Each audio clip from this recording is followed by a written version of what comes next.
It's a hot day here in Texas, boy, I tell you. But we are working right next to this bad to the bone house. Look at this place. Isn't this awesome? Now the hardest part about working hard in the summer is when you have a view of that right there, and it's off limits. When you got to be out here moving dirt and laying sod. Oh my goodness, we're out here in Flower Mound today laying sod, doing this Palisades Zoysia sod install and putting a heck of a layer of soil out here.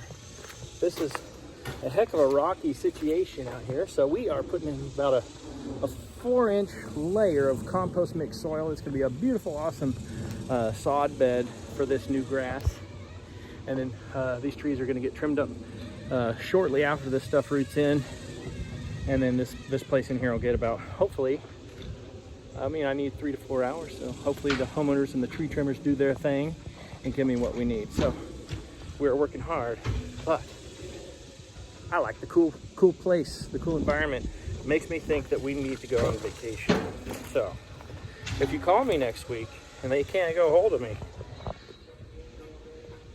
it did me in and I had to take some time off. But anyways, you guys have a good one.